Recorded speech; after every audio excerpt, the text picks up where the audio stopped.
Live from the regional capital, Bahir Dar, Ethiopia. And you are watching the news from Amhara Media Corporation English. I'm Johannes Lijalam with the news. Peace Minister Binalf Andualim said that Ethiopia, in cooperation with its neighbors, will continue exerting efforts to ensure lasting peace and stability in the region. Modomuluye has the details. Ethiopia follows the principle of cooperation in foreign affairs policy that gives priority to neighboring countries. Accordingly, it has been working in areas of people-to-people and economic cooperation to ensure integration through the coordination of regional organizations in bilateral relations. The country has also given special attention to infrastructural integration, export and import trade, and cultural exchange. In an exclusive interview with Ethiopian news agency, Peace Minister Binalf Andualim said the Horn of Africa is a unique region with opportunities and challenges. Binalf added Ethiopia has been creating strong cooperation with other countries in the region in terms of government-to-government, people-to-people, trade and infrastructure, and the neighboring countries benefit economically as Ethiopia conducts import and export trade through using their ports. The minister elaborated, terrorism and conflict that hinder development and peace in the region also exist, even if the political, economic and cultural diplomacy is strong in the region. Binalf noted Al-Shabaab's activities in Somalia are, for example, serious threats to the security of Ethiopia and other East African countries, adding that it is therefore necessary to jointly fight and take measures against the group. According to the minister, this can only be realized with the cooperation of regional community, governments and institutions, and Ethiopia is doing a great job in this regard. The minister said the country has also experience in resolving occasional conflicts peacefully in the western border area, and it is working hard to ensure lasting peace there. The minister finally stressed Ethiopia's firm position in resolving the problem in Sudan peacefully, as peace in the region means peace in Ethiopia. House of People's Representative Standing Committee Chairperson Dima Nego told Ethiopian News Agency that the newly built Adwa Memorial Museum depicts the sacrifice Ethiopians paid to defeat fascism and their contribution to the fight against colonialism. Galila Adamu has more on this story.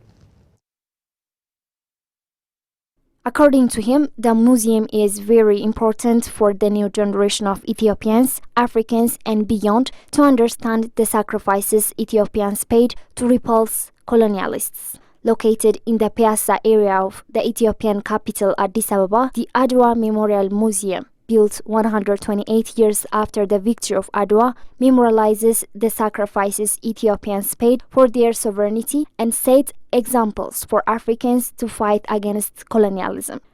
As the African Union Assembly gathers in Addis Ababa this month, Ethiopia will unveil the powerful symbol of its rich history and enduring spirit, the Adwa Memorial Museum, which serves as a poignant testament to the resilience, courage and unity of a nation that defies fascism. The chairperson of Foreign Relations and Peace Affairs Standing Committee described Ethiopia's victory at Adwa as a triumph for all colonized nations, particularly for Africa and people of Nicaragua's Ambassador Ali Waters Garz, on his part, underscored the museum's significance for Ethiopians, Africans and Caribbean nations, highlighting its role in understanding a turning point for the black struggle against colonialism. The ambassador drew parallels between Nicaragua's fight against colonialism and the shared Afro-descendant heritage that binds the Caribbean and Africa, and stressed the importance of the museum to preserve black people's history. We saw the history of Ethiopia, around this.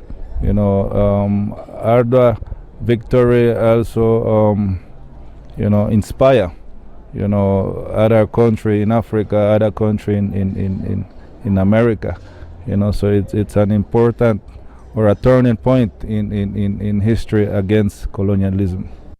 Ambassador Garz noted that, as Nicaraguan, we are amazed and share the African battle, the African fight against colonialism, where we also share history around that. It was learned that Nicaragua was colonized by the Spanish, after that British. It's good to know where you're coming from, and the new generation to know about our history and our victory.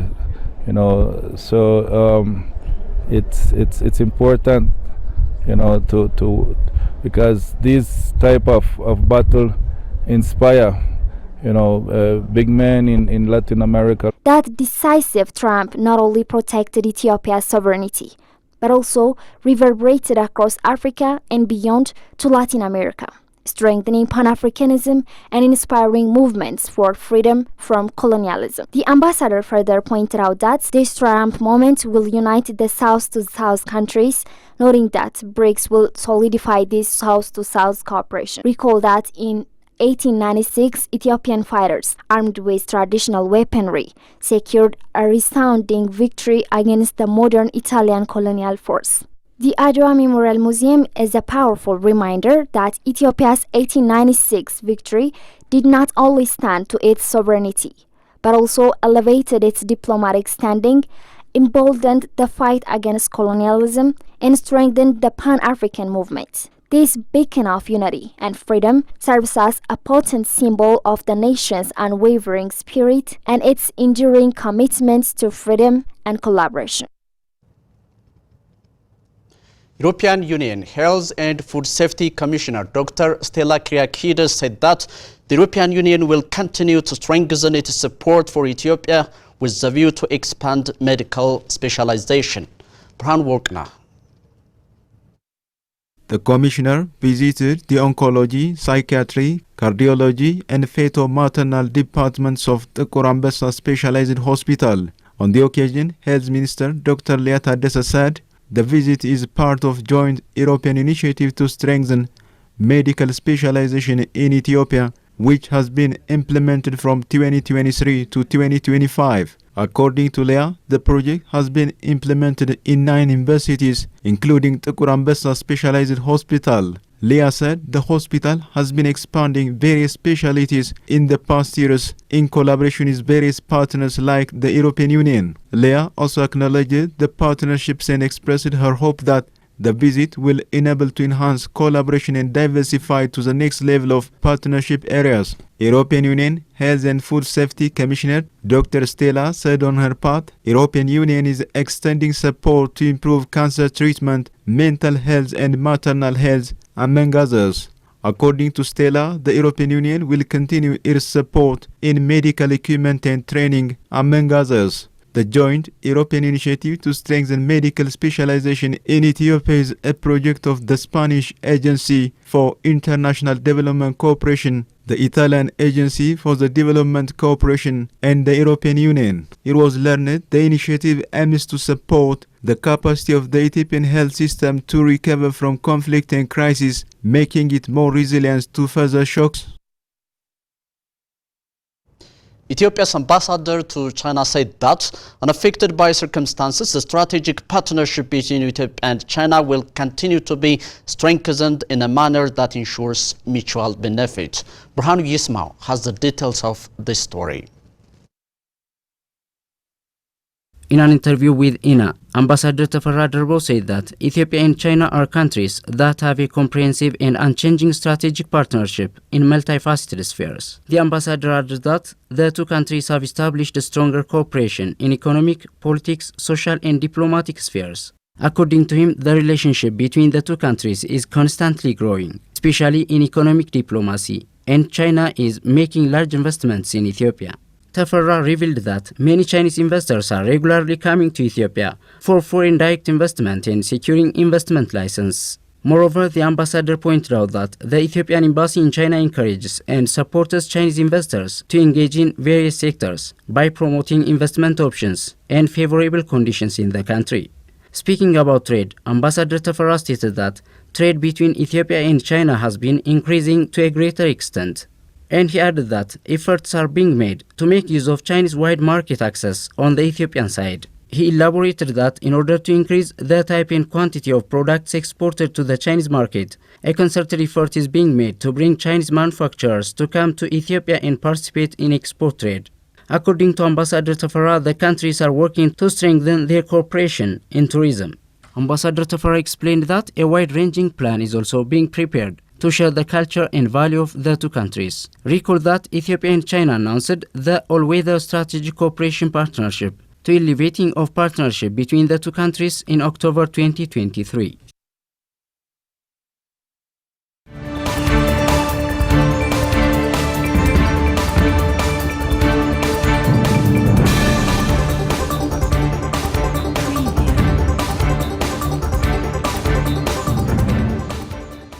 You're watching the news from Amhara Media Corporation English. As we proceed to news beyond borders, Egypt warns against fighting in Rafah as Blinken visits the Middle East. U.S. Secretary of State Antony Blinken pressed ahead with a diplomatic tour of the Middle East, meeting Egyptian leaders as part of his effort to secure a ceasefire in the Israel-Hamas war in exchange for the release of hostages. Blinken's visit also comes amid growing concern in Egypt about Israel's stated intention to expand the combat in Gaza into areas of the Egyptian borders that are crammed with displaced Palestinians. Israel's defense minister has said Israel's offensive will eventually reach the town of Rafah on the Egyptian border, where more than half of Gaza's 2.3 million people have sought refuge and are now living in an increasingly miserable conditions. Egypt has warned that an Israeli deployment along the border would threaten the peace treaty that countries signed over 4 decades ago. Egypt fears an expansion of combat into the Rafah area could push terrified Palestinian civilians across the border, a scenario Egypt has said it is determined to prevent. Blinken, who's also meeting Tuesday with Egyptian President Abdel Fattah al-Sisi in Cairo, has said repeatedly that Palestinians must not be forced out of Gaza, as reported by Africa News.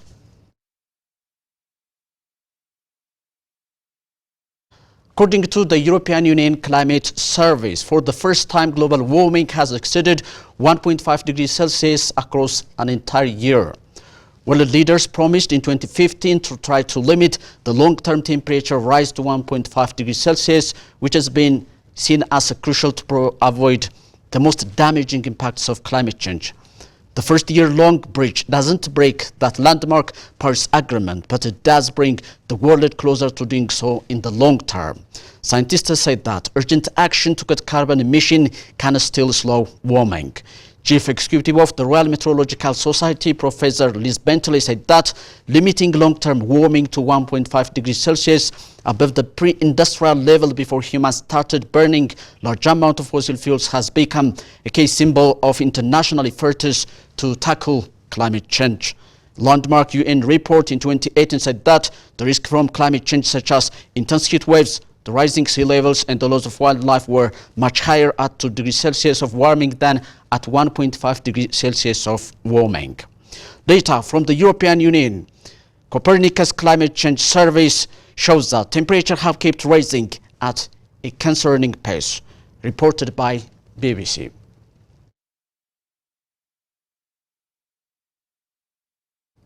This is all we have for today. Thank you for staying with us and have a splendid afternoon with the rest of Amhara Media Corporation English program.